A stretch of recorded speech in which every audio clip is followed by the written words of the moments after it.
வணக்கம். நான் உங்கள் அபிமான யோகாம்பாள் சுந்தர். ஹாப்பி யுகாதி எல்லாருக்கும். இன்றைக்கி யுகாதி பண்டிகைக்கான ஒரு பாயசம் பார்க்க போகிறோம். என்ன பாயசம் அப்படின்னு கேட்டீங்கன்னா, மாம்பழ பாயசம். இந்த பாயசம் எப்படி பண்ணுறதுன்னு சொல்லி பார்க்கலாம். இதோட ரெசிபி ஸ்டெப் பை ஸ்டெப்பாக சொல்லியிருக்கேன், பார்க்கலாம் வாங்க.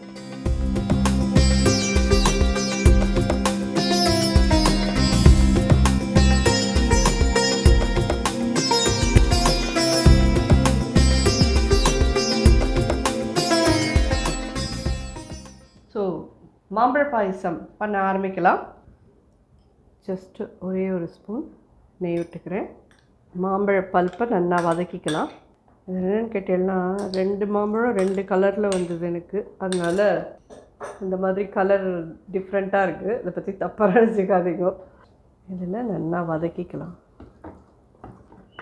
ஸோ இந்த மாதிரி சைடில் நல்லா வதக்கிண்டே இருக்கிறச்சே நீங்கள் உங்கள்கிட்ட இன்னொரு அடுப்பு இருக்கும். ஆனால் இப்போ நான் வந்து கேஸில் சொல்கிறத பற்றி ரொம்ப கவலையாக தான் இருக்குது. ஸோ கூடிய மட்டும் எல்லோரும் சிம்மில் வச்சுட்டு சமைங்கோ.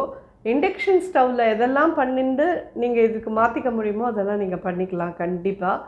ஏன்னா இப்போது இந்த மாம்பழம் இந்த மாதிரி ஃப்ளாட் பாட்டம் பாத்திரமாக இருந்ததுன்னா நீங்கள் இண்டக்ஷன் ஸ்டவ்வில் வச்சு இதை வதக்கிக்கலாம், வெல்லத்தை கரைச்சிக்கலாம், இதெல்லாம் பண்ணிட முடியும்.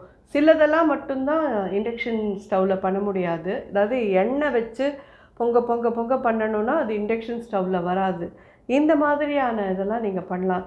நீங்கள் கேஸில் பண்ணுங்கன்னு சொல்கிறதுக்கே பயமாக இருக்குது. ஏன்னா எல்லோரும் கேஸ் சிலிண்டருக்கு எங்கே போவோன்னு கேட்பேன். அதுதான் இது மாங்காய் இருக்கிறதுலேருந்து, அந்த மாங்காய் கதுப்பு இருந்ததுலேருந்து 1.5 பங்குக்கு நல்லா வெல்லம் எடுத்துக்கோங்க. 1.5லேருந்து 2 பங்கே எடுத்துக்கலாம், நல்லாயிருக்கும். கொஞ்சமாக தண்ணி விடுறேன். ஒரு 1/2 கப் கிட்ட தண்ணி விட்டுருக்கேன். நல்லது மாதிரி ஒரு 5 மினிட்ஸ்க்கு வதக்குங்க போகிறோம். சிம்மில் வச்சுட்டு வதக்குங்க, பெருசாக வச்சுக்கணுன்னு அவசியம் இல்லை. யுகாதிக்கான பாயசம் இது. இதை இறக்கி கீழே வச்சுக்கலாம். வெல்லத்தை கரைய விடுறேன்.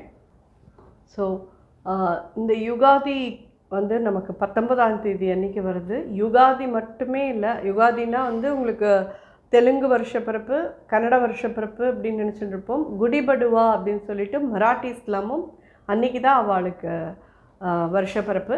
ஸோ இந்த பண்டிகையை கண்டிப்பாக நம்ம எல்லோரும் ஒரு பாயசமான பண்ணி சுவாமிக்கு நைவேத்தியம் பண்ணுறது ரொம்ப விசேஷம்.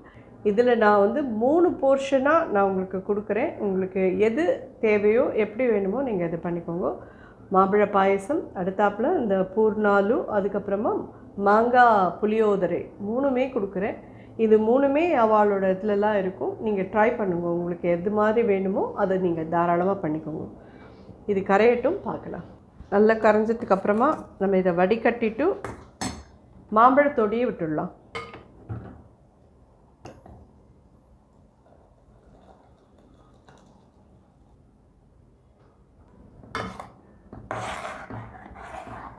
ஒரு கொதி இது வந்ததுக்கப்புறமா 2ஆம் பால் தேங்காய் பால், 2ஆம் பால் 3ஆம் பால் 2ஐயும் எடுத்து வச்சுக்கோங்க. அதை இதில் விட்டுடுங்க. முதல் பால் கொஞ்சமாக இருந்ததுன்னா கூட போகிறோம், திக் பால். அது ஒரு 3/4 கப்பு விட்டேன்னா கூட போகிறோம். பட் இதோட எல்லாம் சேர்ந்து இது கொதிக்கணும். ஒரு கொதி வந்திருக்கு, பார்த்தேன்னா தெரியும். இந்த லிக்விட் பாலை இதில் ஆட் பண்ணுறேன். இது எல்லாமே சேர்ந்து கொதிக்கட்டும். ஒரு 10 மினிட்ஸ் கொதிக்கட்டும். நல்லா கொதிச்சதுக்கப்புறம் நம்ம பார்க்கலாம். ஸோ நல்ல வெல்லம்லாம் சேர்ந்து நல்லா கெட்டியாயாச்சு. இந்த ஸ்டேஜில் ஒரு 1/4 டீஸ்பூன் ஏலக்காய் பொடி, ஒரு 1/4 டீஸ்பூன் சுக்கு பொடி,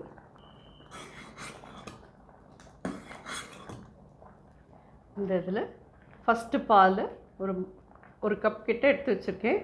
அதை இதில் விட்டுடலாம்.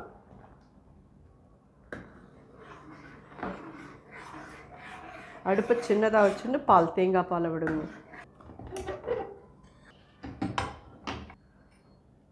ஒரு ஸ்பூன் நெய் விடுறேன். 2 ஸ்பூன் கிட்ட விட்டுருக்கேன். முந்திரி பருப்பு ஒரு 7-8.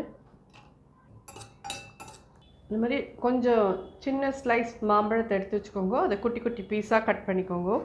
அதையும் இந்த முந்திரி பருப்போடு போட்டு நல்லா வதக்கிட்டு போட்டுடலாம். இதில் மாம்பழ பீஸ், முந்திரி பருப்பு எல்லாத்தையுமே ஆட் பண்ணிட்டோம். ஸோ இதில் வந்துட்டு தேங்காய் பல்லாக நறுக்கி வறுத்து போட்டுக்கிறது உங்களுடைய சௌகரியம். அட் த சேம் டைம் மாம்பழம் இருக்கிறதுனால திராட்சை பழம் வேண்டான்றது என்னுடைய ஒரு இது. தேவைப்பட்டவா பிடிச்சவா திராட்சை பழமும் நீங்கள் வறுத்து போட்டுக்கலாம். பட் இந்த மாம்பழ பாயசம் யுகாதி பண்டிகைக்கானது ஜோராக தயாராகிடுது.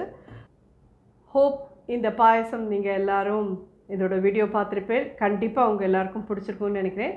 ட்ரை பண்ணி பார்த்துட்டு எப்படி இருந்ததுன்னு சொல்லி எனக்கு ஃபீட்பேக் சொல்லுங்க. நன்றி, வணக்கம்.